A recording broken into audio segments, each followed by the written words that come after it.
Hello everybody और most welcome in this video. आज हम लेकर आए हैं एक स्टोरी जो बेस्ड है एक किसान पर। तो आइए इस स्टोरी को शुरू करते हैं बिना किसी देरी के।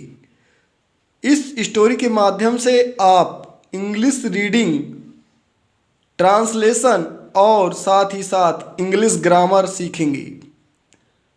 तो शुरू करते हैं। द क्लेवर फार्मर, चालाक किसान। This is a story of a clever farmer. यह कहानी एक चालाक किसान की है। हु जो कि यहाँ पर रिलेटिव प्रोनाउन है। हु मीन्स यहाँ पर जो होगा। Who lives on the hill side, जो पहाड़ी पर रहता था। होयर मीन्स जहाँ। फार्मर्स डू टेरेस फार्मिंग, जहाँ पर किसान छत पर खेती करते हैं। टेरेस मीन्स क्या होगा? छत होगा मेरे बच्चों। वंस अ फार्मर, एक बार एक किसान, बॉट खरीदा, अ फील्ड, एक खेत, नियर नज़दीक या पास, अ हिलसाइड, एक बार एक किसान ने पहाड़ी के नज़दीक एक खेत खरीदा।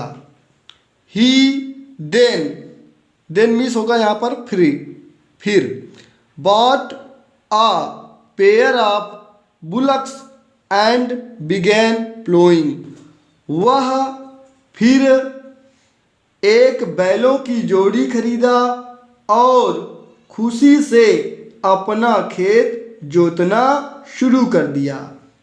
Hardly had he plowed half of the field, मुश्किल से, हार्डली मीन्स मुश्किल से उसने अपना आधा खेत जोता था। When, जब, a tall man, एक लंबा आदमी, came, आया, and cried out, और चिल्लाया, angrily, गुस्से से। जब एक लंबा आदमी आया और उसने गुस्से से चिल्लाया, हे यू देयर, अरे तुम यहाँ हो। My house is at the foot of this हिल, मेरा घर इस पहाड़ी के नीचे है। व्हाट आर यू डूइंग आप देख सकते हो वर्ब में ING plus helping verb are. इसका मतलब पास्ट प्रेजेंट कंटिन्यूअस टेंस है। और वो भी कौन सा वाला? WH वाला। What are you doing on my terrace, तुम मेरे छत पर क्या कर रहे हो। Please do not get angry, कृपया गुस्सा मत होइए। बी काम, शांत रहिए। रिप्लाइड द फार्मर, किसान ने उत्तर दिया। बी काम का मतलब होगा शांत रहना और रिप्लाइड मतलब क्या होगा? उत्तर देना। ही सेड फर्दर मीन्स आगे। ही सेड फर्दर, उसने आगे कहा। I am ploughing the field to sow the seeds, sow means बोना, सीड्स मीन्स बीज। मैं खेत में बीज बोने के लिए जोत रहा हूँ। When I grow the crop, जब मैं फसल उगाऊंगा। I shall share मीन्स साझा करना।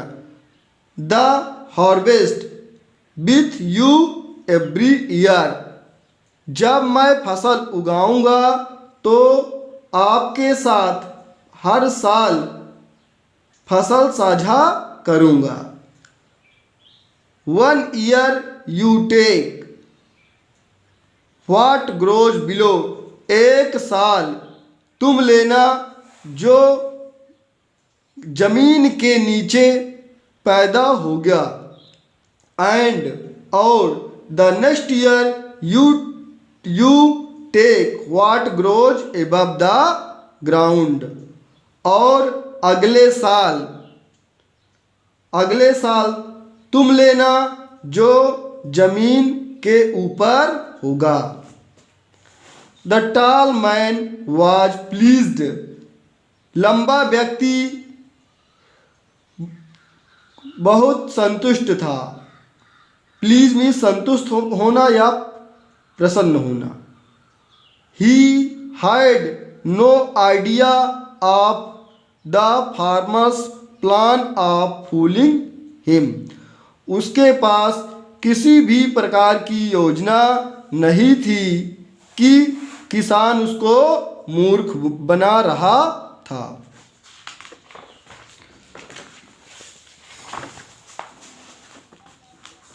The first year farmer sowed wheat, पहले साल किसान ने गेहूं बोया।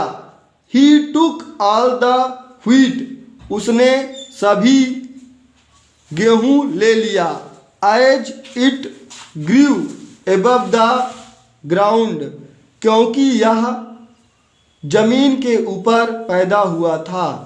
And gave the roots to the tall man, और उसने लंबे आदमी को जड़ें दे दी।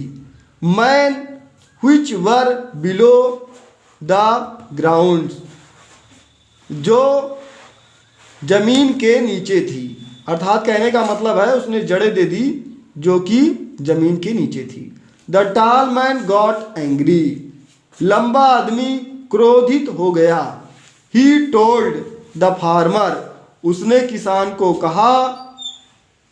Died the next time he would take the part which would grow above the ground, फिर उसने किसान से कहा कि अगली बार वो जमीन के ऊपरी हिस्से को लेगा। द फार्मर एग्रीड, किसान सहमत हो गया। The next year the farmer grew groundnuts, अगले साल किसान ने मूंगफली उगाया। When the crop was ready, जब फसल तैयार थी। The farmer took all the groundnuts, किसान ने पूरी मूंगफली ले ली। As it grew below the ground, क्योंकि यह जमीन के नीचे पैदा हुई थी। द पुअर टॉल मैन, बेचारा, यहां पर द पुअर का मतलब है बेचारा। The poor man tall got only the leaves which were above the ground, बेचारा लंबा आदमी को पत्तियां मिली जो जमीन के ऊपर थी। इन दिस वे, इस तरीके से। The tall man was fooled, इस तरीके से लंबा व्यक्ति मूर्ख। बाय द फार्मर अगेन, इस तरह से किसान के द्वारा लंबा आदमी मूर्ख बनाया जा चुका था। क्लेवरनेस इज नॉट विजडम, चतुराई बुद्धि नहीं है। Thank you so much for watching my video. Please don't forget to share with your friend. Thank you so much. Bye bye.